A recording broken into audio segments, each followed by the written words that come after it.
Nah, maka kalau kita kembali kepada ajaran-ajaran dari tasawuf ataupun ajaran-ajaran sufi, sebetulnya itu ajaran cinta. Ya cinta kepada Rasulullah, ya cinta kepada Allah. Cuman kita nggak akan bisa mencintai Allah kalau tidak lebih dulu mencintai Rasul. Bahkan ada dialog begini, tadi didengarnya itu. Wah, saya kalau berdebat sama Allah atau apa ibaratnya berkomentar sama Allah itu berani sih, ya ada gitu. Ada Habib yang wali seperti itu. Tapi kalau sama Rasulullah saya tidak berani. Wah, keren. Kalau sama Allah saya berani berbantah-bantah. Tapi kalau sama Rasul nggak berani. Oh gitu, kok gitu, Bib? Iya. Kalau sama Allah saya berbantah-bantah, Allah nggak senang, gampang. Saya tinggal ngumpet di ketiak Rasulullah Shallallahu Alaihi Wasallam. Betul tidak?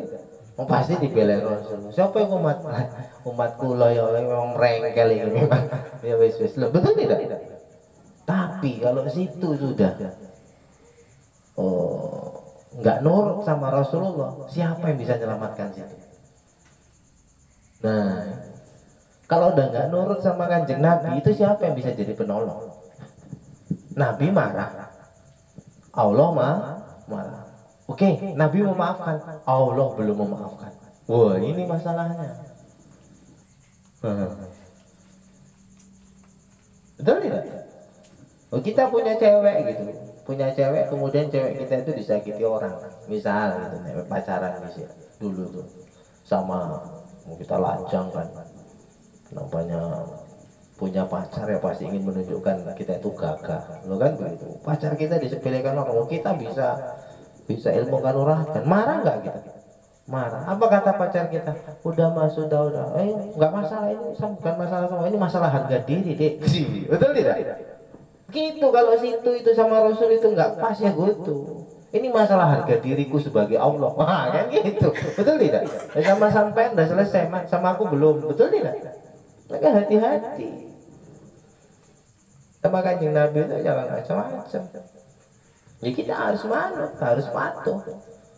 Karena Rasulullah itu kekasih Allah kan, Habibullah. Menyinggung perasaan dia, yang marah siapa? Allah. Kalau Rasul itu cinta sama kita lah Allah yang marah. Lah kalau situ berbantah-bantah sama Allah, kata Habib tadi. Kalau cuma berbantah-bantah sama Allah, ya nggak masalah. Allah marah, tinggal ngumpat. Betul tidak? Di ketiak Nabi Muhammad. Aling siapa aku mat? Iki mat kula memang dadak iki ya Allah iki. Oh ya wis lah. Betul tidak? Tapi kalau Rasul sudah lepas, Rasul nggak akan lepas tangan memang, apalagi kita umatnya. Tapi Allah, maka jangan sampai Allah itu tahu kita menyakiti Rasulullah. Nah, meskipun Rasulullah itu nggak pernah merasa tersakiti oleh apapun yang dibuat oleh umatnya. Lah orang-orang gini mau kenal Allah nggak bisa. Kalau punya mental-mental begitu, sepele sama kanjeng Nabi, sepele sama syariat-syariat Rasulullah, berat. Mau kenal dari Allah dari mana? Dari Hong Kong. Mana bisa? Dia tidak mengikuti apa yang dibuat Rasul. Kalau memang situ belum mampu, is okay kan. Tapi kemudian, wah nggak penting, nggak perlu gitu-gitu kali. Ini sudah menginjak-injak sunnah Rasul. Betul tidak? Kalau situ belum mampu, belum maksimal, wes no problem. Walaqad ja'ala Allahu likulli syai'in qadra. Allah itu menciptakan segala sesuatu ada ukurannya. Kan begitu. Mungkin kadar memang enggak sebat. Tapi jangan kemudian enggak penting lah itu yang gitu-gitu. Ini gimana? Itu sudah menghina Rasul. Rasul mungkin tidak merasa Allah. Ini masalah harga diri, mat, sebagai Tuhan. Wah, betul tidak? Nah, itu nanti masalah. Nah, itu tadi dialog seperti itu. Nah, makanya sama, nggak bisa. Bahkan apapun yang menjadi permasalahan kita, adukanlah kepada Rasulullah, kepada Allah. Ya Rasul, sering luap-luap kepada Rasulullah. Rasul itu tahu. Lah kalau kemudian kata gini ya, kalau sih oke sih, masih manusia itu kan punya kecenderungan beda-beda deh, sedikit-sedikit ya Allah, boleh lah, boleh. Tapi kalau saya itu pribadi, biar sampean tahu ya, saya itu lebih sering luap-luapnya ke Rasul, karena saya nggak terlalu pede mau ke Allah langsung. Nah ini biar tak buka rahasia. Iya, saya kalau mau, ya Allah, nggak pede gitu, dosa banyak. Betul tidak? Nah kalau Rasul itu masih wis engko minta ampun ke kami Gusti Allah. Betul tidak? Saya itu lebih seringnya itu luap dalam pribadi itu ya komunikasi itunya ya Rasulullah. Gitu. Enggak mutlak langsung ya Allah. Karena apa? Ya entah ya mungkin karena saya kalau situ kan mungkin ya Allah, karena situ kan mungkin lebih bersih dari saya. Jadi kalau saya enggak terlalu percaya diri lah. Enggak terlalu percaya diri. Karena sadar betul dosa banyak. Kan pintar ngomong tok iki lah. Ya. Nah.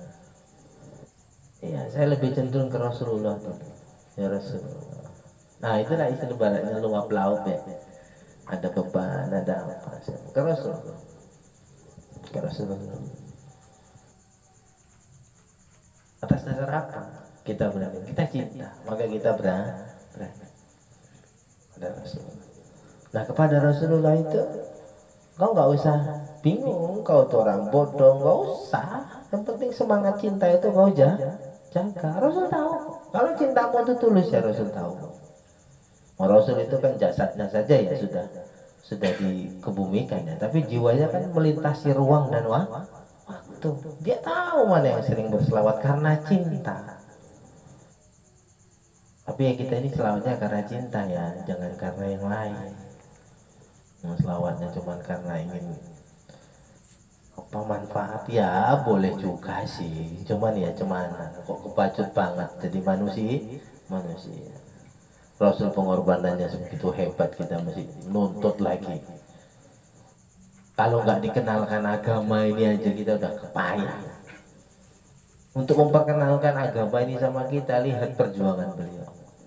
Agamanya belum dikerjakan, nasi nuntut ya Rasulullah selawat koyo lu. Iya kan payah sih gini, betul tidak? Ya bukan nggak boleh, cuman ya tuh nggak kasihan sama Rasulullah. Betul tidak? Nah, begitu. Ya cuman selawat somen sakti ya Allah. Semuanya yang diajaran dan dikasih Rasul itu belum dikerjakan dengan benar. Ya boleh, cuman ya cuman kita tidak menghargai perjuangan. Dia berjuang biar kita bahagia. Dengan apa? Dengan adanya agama ini sudah dasar bahagia itu. Ini petunjuk. Agama ini petunjuk untuk mendapatkan kebahagiaan fid dunya hasanah, fil akhirati hasanah. Udah. Jadi orang mau bahagia itu sempurnakan aja agamanya. Bukan disempurnakan pekerjaannya. Pekerjaanmu sempurna, agamamu gak sempurna. Berat mau bahagia. Tes kalau nggak percaya.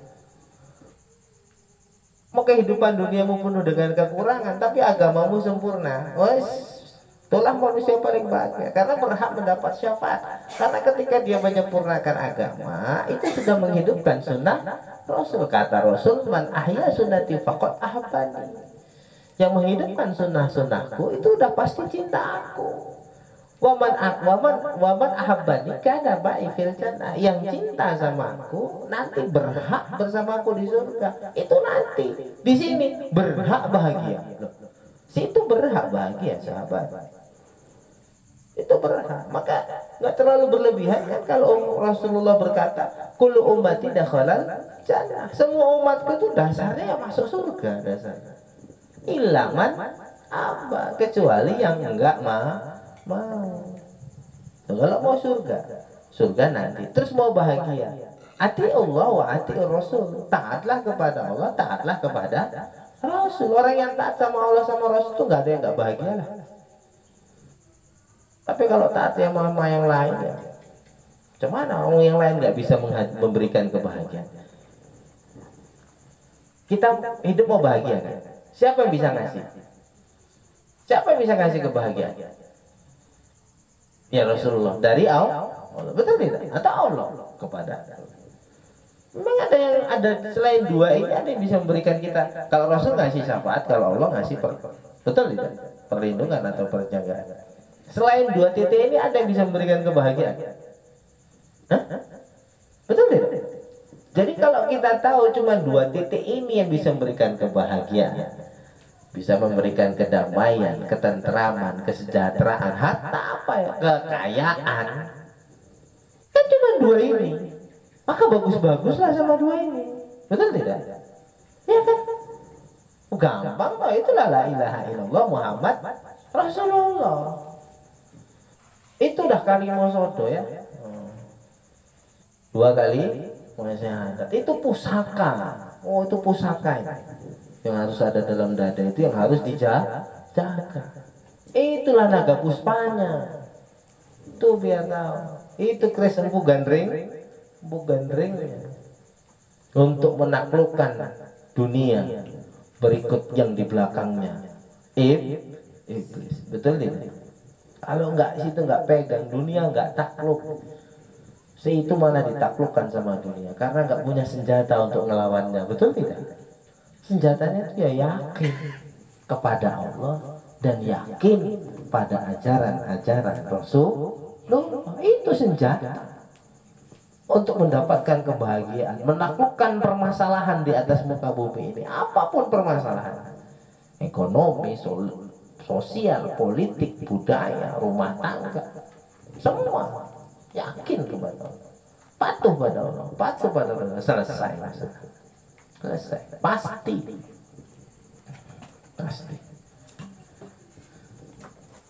Nah, kalau di sini dulu ada bahasa. Seberapa pasti Allah itu pasti, Muhammad itu benar. Lah kalau kita sudah benar, Allah pasti. Loh kalau kita belum benar ya Allah nggak berani ngasih kepastian ya. Betul tidak? Kalau kita benar, Allah itu pasti. Nggak ada yang lebih pasti dari Allah. Pun kepada yang memang sudah benar. Ini cuma dua ini. Terus yang bisa memberikan kesusahan, penderitaan itu siapa? Kalau bicara profilnya lah, ya semua berasal dari Allah. Cuman yang menggunakan kuasa Allah untuk membuat orang susah siapa? Yang menggunakan kuasa Allah untuk membuat orang susah, membuat orang menderita itu siapa? Iblis, waswisu fi sudurin nas, iblis. Betul tidak? Fa bi'izzatika la ughwiyanahum ajma'in. Ya Allah, ajma'in.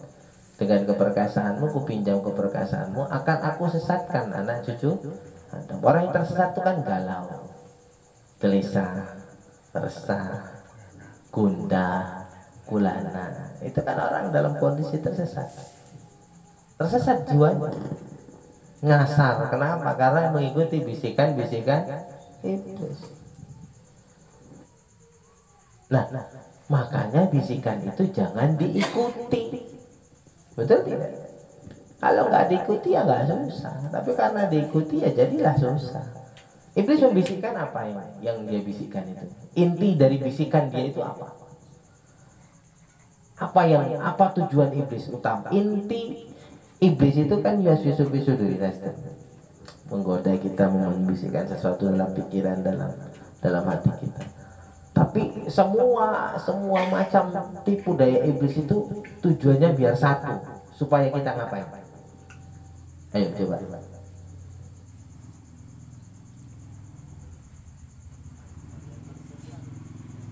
Nah, ya supaya tersesat. Maksudnya kan kita disuruh apa biar tersesat itu? Hah? Terlalai, terus ingkar, supaya kita tidak taat atau tidak patuh. Itu yang cuma intinya semua, betul nggak? Disuruh begini, nyuruh. Intinya satu, cemana caranya biar kita itu nggak patuh dan taat sama Allah dan sama Rasulnya. Udah, itu cuma, betul tidak? Itu cuma intinya. Lah artinya kalau kita ikuti bisikannya berarti kita patuh dan taat sama iblis. Iblis tidak menjanjikan melainkan penderitaan. Lah, sama iblis itu nggak ada kebahagiaan, sahabat. Mana ada kebahagiaan? Dia nggak bisa memberikan kebahagiaan. Wong dia pun nggak bahagia kok. Nah, betul tidak? Kan dia udah dicap masuk neraka tuh. Dari mana dia bisa menjanjikan kebahagiaan? Nggak mungkin. Mana ada orang masuk neraka bahagia? Dan dia tahu kan, dan kita sudah pernah bahas, dia itu masuk neraka cuma satu masalahnya, enggak patuh, betul tidak? Maka itu juga cara dia memprovokasi anak cucu Adam, dibuat kita tidak patuh dan taat kepada Allah dan Rasulnya. Maka orang yang enggak patuh dan taat sudah masuk neraka, seperti iblis, yaitu gambarannya apa? Ikuti iblis. Iblis nggak menjanjikan kebahagiaan, dia menjanjikan penderitaan. Maka orang yang ikut bisikan iblis, kemudian tidak patuh dan taat pada Allah dan Rasulnya, gelisah. Itu esensi dari neraka tuh. Gundah, betul tidak? Galau, risau, takut, khawatir. Betul tidak? Ketika orang tidak patuh kepada Allah dan kepada Rasulnya, berarti dia sedang patuh pada iblis. Dan iblis tidak menjanjikan melainkan penderitaan. Iblis mana bisa ngasih kebahagiaan? Bohong, mana ada? Kalaupun bisa, pasti nggak banyak. Loh, betul tidak? Kalaupun banyak, pasti nggak puas. Kalaupun puas, pasti nggak lama. Karena cuma dunia ini yang dia tawarkan. Betul tidak? Itu iblis. Janji iblis itu. Ya, catat ya. Iblis tidak bisa memberikan kebahagiaan. Iblis tidak bisa memberikan kedamaian. Kalaupun bisa, nah ini dia. Dasarnya pasti nggak bisa ya. Kalaupun bisa, pasti nggak banyak. Kalaupun banyak, pasti nggak puas. Lah kalaupun puas, pasti nggak lama. Cuma di dunia ini tahu, habis itu kau akan merasakan penderitaan abadi karena masuk dalam perangkap iblis.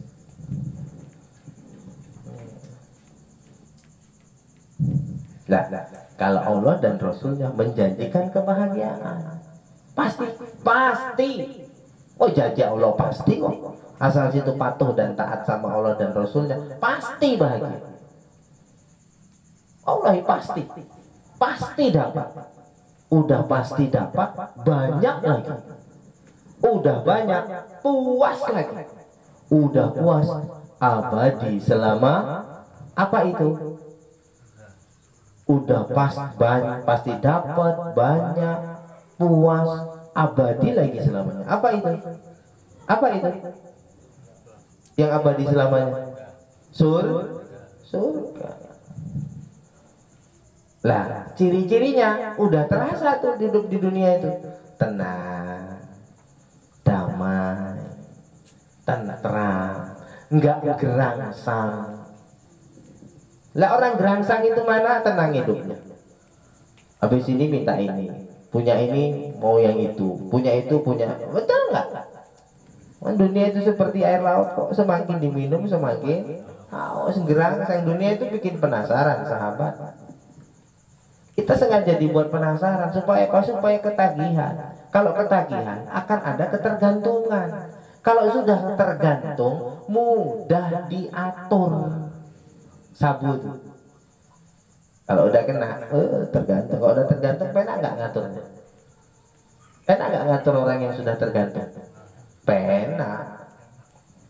Aduh, tolonglah bos, sekali saja. Agak. Oh, apa dulu si Polan tuh, pukul dulu baru kasih. Mau nggak dia? Betul nggak? Orang yang tergantung. Nah, sama dunia ini seperti itu. Aslinya nggak enak kayak sabu itu. Mana ada enak? Cuman karena udah tergantung sama dunia, payah ninggalkannya. Betul tak? Ini yang susah itu kan bukan meninggalkan dunianya, meninggalkan ketergantungan kepada dunia. Dunia, karena ketergantungan manusia itu tinggi sama dunia ini, sehingga segala sesuatu akhirnya diukur dari dunia.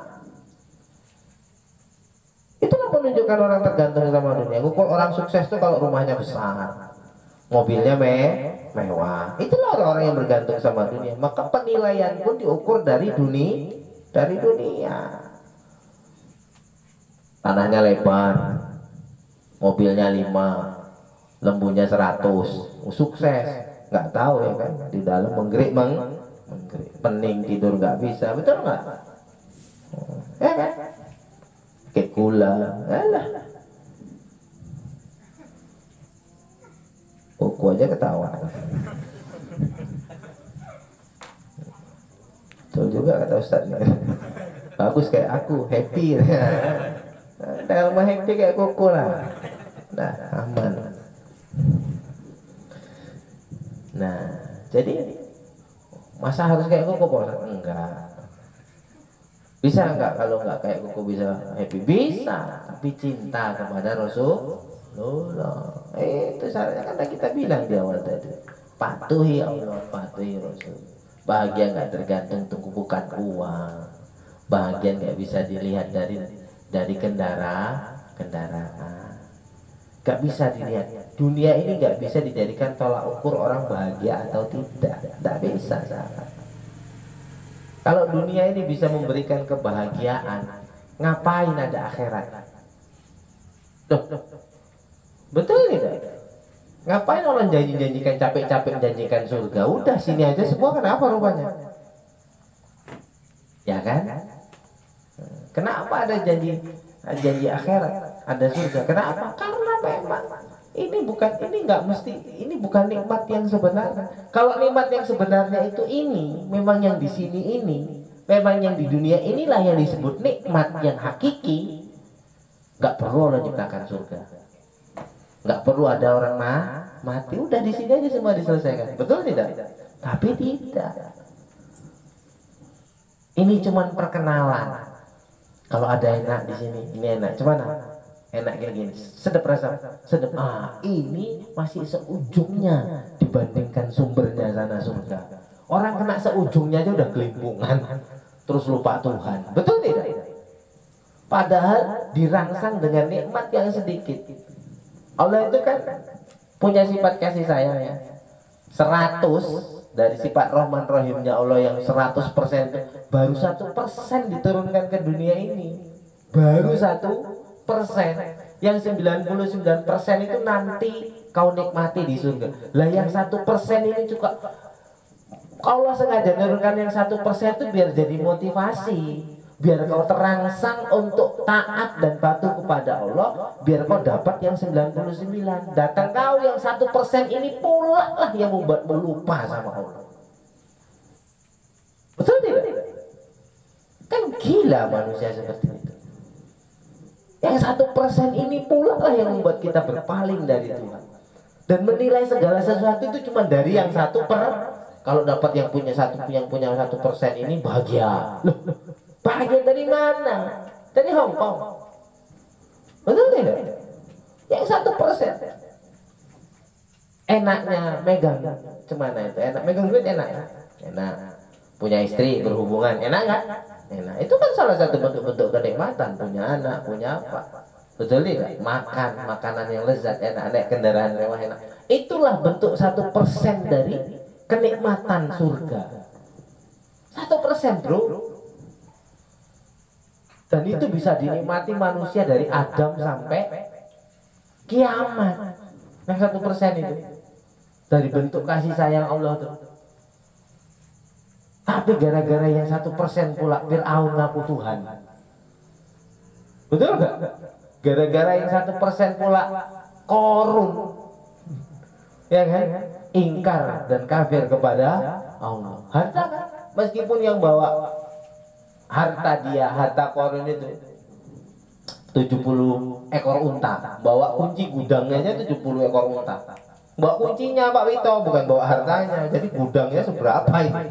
Bawa kunci gudangnya hartanya Korun itu 70 ekor unta gendeotan, kabotan kunci, bukan kabotan harta, kabotan kunci jadi harta ini mau pikir lah sapi roy, betul tidak? Tapi gara-gara yang 1% itu juga korun tidak ingat kepada. Sekarang yang 1% itu apakah memotivasimu untuk giat beribadah, patuh dan taat kepada Allah, atau gara-gara 1% pula itu yang membuat memalingkanmu dari Allah dan Rasulnya? Gara-gara yang kejar 1% nggak sembahyang, loh, ya Allah. Gara-gara 1% menghalalkan segala cara, sikut kanan, sikut kiri, pijak sana, pijak sini, khianat, nggak ngerti saudara, betul tidak? Gara-gara yang 1% itu pula orang bunuh-bunuhan. Nauzubillah, summa nauzubillah. Perkara yang 1%. Lah kalau perkara yang 1% membuatmu taat syukur, tapi perkara yang 1% itu pula membuatmu ingkar kepada Allah. Ini nauzubillah. Tipis sekali imanmu bro. Nah gitu masalah. Gara-gara 1% kau berpaling dari, betul tidak? Ada orang tipis sekali pergaulan, tipis sekali imanmu. Nampak kali imanmu itu sekulit ari. Gara-gara 1% terus nyembah setan, pesugihan gitu. Lah ya Allah. Gara-gara 1% misalnya apa? Nggak enak badan, apa segala macam. Dukun gitu. Cuman dapatkan sehat sedikit aja, betul tidak? Lera mengorbankan akidah. Tanya orang pinter, orang goblok itu bukan orang pinter. Orang pinter sarjana lah ya kan. Gara-gara 1%. Ya Allah. Tergadai semua. Ibadah enggak, syirik lagi. Yes. Betul enggak? Kemana yang gitu-gitu? Lah, kalaupun iblis ngiming-ngimingi apa? Kalau nggak ngiming-ngimingi cuma yang 1% itu, betul nggak? Kalau cuma diiming-imingi yang 1% itu, wes ki ngabdi kambe aku tak gawe koyo. Dapat 1%, iya loh. Bisa dapat kalau iblis ngasih, bisa ngasih, bisa. Tapi pasti nggak banyak, betul nggak? Lah kalaupun banyak, pasti nggak puas. Lah kalaupun puas, pasti nggak lama. Mati, udah kekal di dalam neraka selama-lama, khalidina fiha abada. Innallaha la yaghfiru ayyushraka bihi wa yaghfiru ma duna dzalik. Allah tidak akan mengampunkan dosa syirik yang dibawa mati, tapi masih mau mengampunkan dosa selain itu. Nah ini masalah. Lah kalau situ mati dalam kondisi syirik, Kanjeng Nabi pun udah nggak bisa cerita. Nggak bisa mat. Ini urusan hakku sebagai Allah. Lo betul nggak? Maka dosa paling bahaya itu ya syirik, menduakan Allah, minta tolong kepada selain Allah.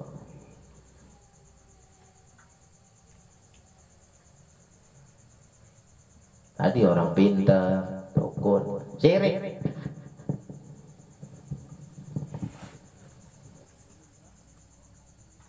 Maka mending kalau mari, mendinglah dunia sehat bentar, berobat sama dukun ya kan. Mending mari mati pula. Mati dalam kondisi penanganan dukun, mati sih syirik. Tapi dukunnya sembahyang, mau Ustaz kok menganggarkan sembahyang. Iblis pun sembahyang kalau cuma menganggarkan sembahyang. Baca ayat, oh alah, iblis hafal Quran ya banyak kok.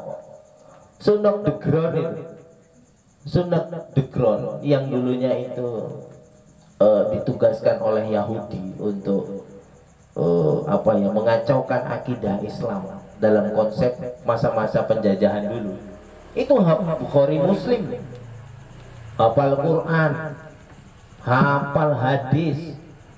Kalau cuma agar hafal Quran, hafal hadis, tentu punya hubungan yang bersih dan murni baik kepada Allah. Belum tentu.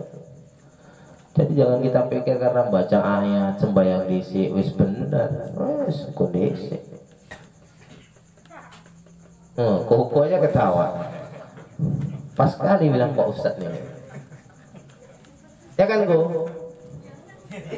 Iyalah.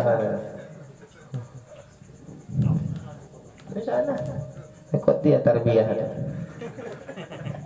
Biar waras. Oke, kita break dulu ya.